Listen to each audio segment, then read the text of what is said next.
In 2024, I watched Squibble's video Why You Can't Make a Perfect Circle with Beacons in Minecraft, and I was inspired. I wanted to make a cool circle with the hues going up towards the sky on the multiplayer server I play with my friends on. However, I ran into a few problems. While I understood the math to calculate the circle, and I did that, I quickly ran into the problem of what gradient do I make to match the number of beacons I was intending to use rather than using the specific gradient that Squibbles use, which used a binary method to create their gradient. The second issue I ran into was that when I started using online beacon creator sites and generators, they gave me results that seemed either limited, where a color might exist, but it just would never show it because I don't know how those things were calculating. And the second is they sometimes use an excess amount of glass. Before getting into those issues, I think it's important to first address how does a beacon actually get its color and how do we modify the color. For explanation purposes, I'm going to start with these two beacons. When we have these two beacons, you'll notice they're both the same color and nothing's modifying them at all. Now, the default color for a beacon is the same as just adding a single piece of white glass. As a result, if you ever want this color, just start with your base beacon. Adding a single white glass will not do anything. Overall, you'll just waste a piece of glass. However, things change once you add more glass. So I'm going to add a red glass here and a red one here. And you'll notice this one is now just red, and this one's like a whitish red. I'm not going to really call it pink, but you see what color it is potentially. Now, what happened here is fairly simple. When we have the first glass layer, it just replaces that default color. So by default, this is just the same as a white piece of glass on its own. However, if you want to add more glass to this, white color, modify this white color directly, you need to add the white glass first. Otherwise, the first glass you add will just override the color entirely. Now, what happened here is what gets to the heart of this challenge. This white glass sets the color as that white. We're no longer dealing with just a default white that can get overwritten. We're dealing with the glass color, the beacon beam color white. It goes into this red, and what happens is the RGB values of these colors get averaged together. I add purple here, you can see these two are averaging. So this red goes into here, the purple and red then average together, and we get the color that's coming out on top. This averaging happens right when it goes into this block. Now that I've added the purple glass onto both of these, you'll see that this color is now changed. As would be expected, they're different because the first block within them is different. However, the averaging system is not the same. So if I add a white glass, these are now using the same exact number of blocks, same across. However, the way that Minecraft beacon beams are averaged does not take account for all three of the glass. What it does care about is the color going into this glass. All right, now that I've spaced these glass out with one, you can hopefully better see what is happening. At this moment, if we take a look closer, the color change happens right here when it goes into the new glass block. Same here. Now, rather than adding up, this RGB, this one, and this one, the values of these colors together, and then averaging across the three of them, what's actually happening is that this color going in is averaged with the value of this glass block. Same with when this color goes in here, it averages with this. This color is being averaged with the purple glass, not with the white, red, purple added together and then averaged. So this creates a different effect than what might be expected, where order wouldn't matter. In this instance, order does matter because the averaging is happening when you get into this glass plane. This specific method for averaging the colors is what ends up defining the specific color space, or more technically accurate, color gamut of the beacon beams. It is also what makes it challenging to figure out how to actually make the color you want to make. Because in this instance, you don't want to be working from the bottom up, you would want to be working from the top down. But I don't know about you, my brain doesn't work that way. So, how do we go from the knowledge of how the beacon color is defined to actually figuring out how to make the color we want? All right, I've loaded up this test world that I've been working with the beacons on for a while. And let's start with these two examples here. We're going to ignore this column right now for a moment, but we'll look at these two. Over here is a good example of one of the challenges with making a beacon beam. These two colors are identical, and with those two beacons that are lit up right now. However, you'll notice that each of these have a different amount of glass that they're using.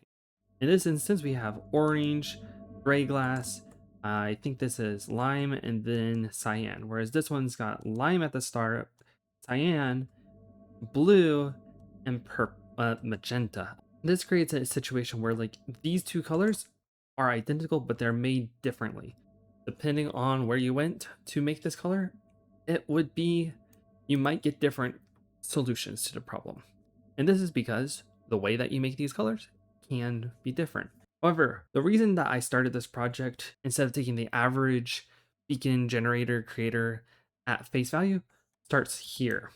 Here I have the percentages of each of these colors worth here marked down, so you can see that this pink glass down here is worth 1/64th of this color. But one of the things to keep in mind is this is a pink glass, followed by a pink glass, followed by a pink glass, followed by a pink, followed by a pink before we get orange.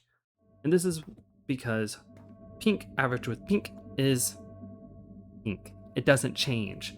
So you can have the same color as many times before you change the color, before it makes a difference. That means these two are effectively the same, despite one of the generators always giving me the same amount of glass for a color that only needed two. This, however, how would we get to this point? We can take the combinations, all 16 of these combinations, we just figure out them. That is a brute force method where we start building each possible combination of colors, hoping to eventually land at the color we want. This brute force method exponentially grows. It's actually relatively efficient on my computer to run it up to, I think it was around layer 9. I have ran it to layer 10, and then I reached 11 layers of glass, and I just couldn't get beyond that because of the number of combinations that would force me to make. But there's a more efficient path, and that is a search method typically referred to as breadth first search. It'll do what initially feels kind of brute force like, where it'll create all the combinations possible, but it will only save the combinations that make a new color and continue that on to the next path. This is what allows us to get different combinations, but it also means if we're using this method, only one of these solutions will ever be saved. This is why many color generators, including the one that I made, which I'll show off later in this video, only gives one solution. Despite there being multiple ways to make a single color, it will only typically save one, and that's mostly for search efficiency and data efficiency, if we're being truthful. But breadth first search does guarantee that you find all of the possible colors to make with the beacon beam. When you start searching for the colors, you will run into the situation where eventually you can find out how many colors you can make in Minecraft. In Java Minecraft, you can make 4,928,458 unique colors with the beacon beam. In Bedrock Edition, you can make 4,732,109 unique colors. The discrepancy between Java and Bedrock, despite having the same amount of glass, is that the white color, the default white, is different between the two editions. I don't know why, and that might be something that changes in the future. But this also means that in Bedrock, the max amount of glass that you need to make all possible colors using the most efficient path is about 20 pieces of stained glass. Whereas for Java, the extra number of colors just means you need to use 21 for the most specific color, the color that takes the most amount of glass to uniquely make. We look at this world, you can see I have 5 different colors lined up. These 3 on the right hand are all glass that take 20 layers, and these on the left are ones that take 21. Personally speaking, these colors do take a lot of glass for colors that can be roughly approximated within the first 3 to 5 layers of stained glass.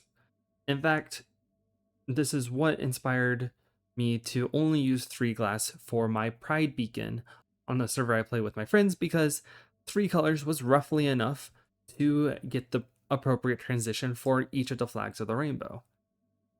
But if you wanted to be extra, these are the colors that you would need 21 layers of stained glass to get this specific color in Java Minecraft. This takes me to the website I have designed. Many people have attempted to create their own beacon beam creators or beacon color solutions, because in many ways this problem just becomes a problem that if you want to be as specific as possible, you need a computer. As a result, we have this situation where you need a calculator. Now, in my case, you can select the target color. This target color can be any color in general. You can set the max glass length, and we have 3 different modes, as well as 3 different color modes, including Java Minecraft, Bedrock Minecraft, and custom colors. I don't know the future of Minecraft, and I think very few people should be able to predict what Minecraft will end up potentially being. However, who knows, they might eventually change what the color values of our beacon beams are. And while I've worked on this project, I don't really know if I'm really someone who's going to upkeep it, unfortunately. In addition, if you're just playing with mods and one of them has a custom stained glass color, this is how you can find out the effect of what that color means for your space.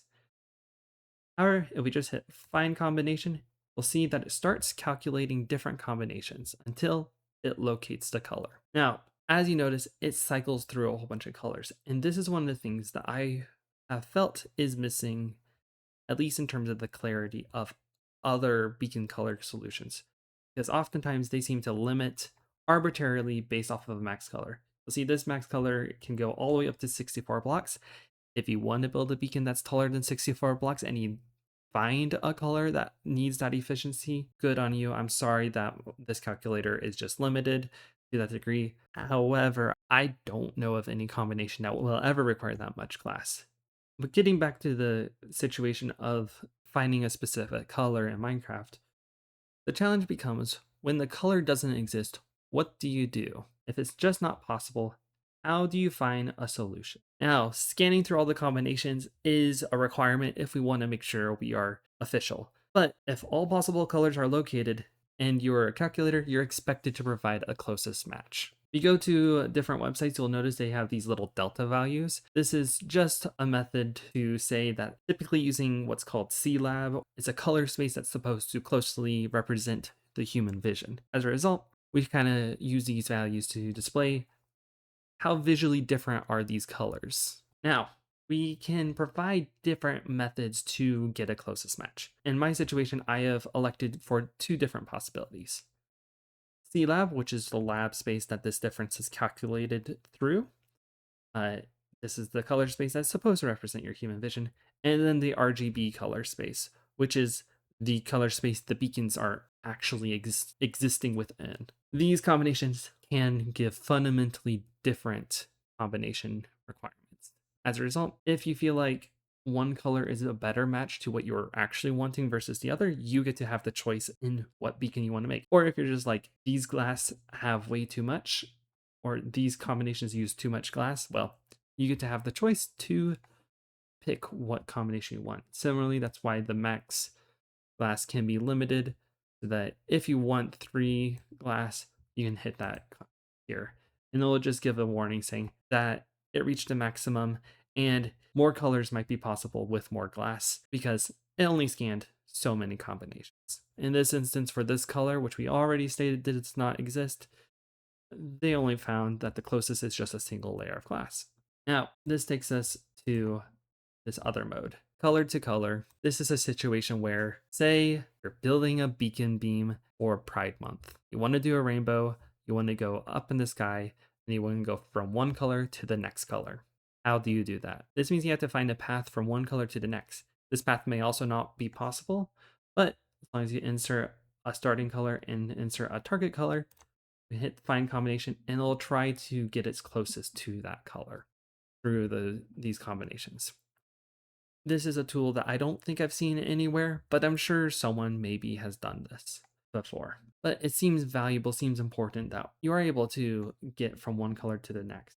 And if you're someone who just doesn't know what color you did make, I did create this combinations to color page where you can just start clicking on it and build your color, and it'll give you the hexadecimal color, which then you can go to this color to color page and insert through the starting color button. Though I will note that the starting color input is different depending on what browser you use. On my phone, for instance, I have far fewer options and I can't get as specific compared to on the browser where I actually can get much more specific in my selection. This finally takes me back to the start of the video. Inspired by Squibble's 2024 video, I decided I wanted to create a tower surrounded by a pretty gradient of evenly spaced beacons showing the hue of the rainbow. However, I needed to make my own gradient. In my situation, after reading a post called Science of Beautiful Color Gradients, I decided to use the LCH color mode to figure out a nice transition between all my colors. And in my specific situation, majority of the colors that I ended up selecting for this color gradient actually existed, with the 3 or 4 colors that didn't exist within the beacon beam gamut turning out pretty nicely with the closest match that my calculations were able to find.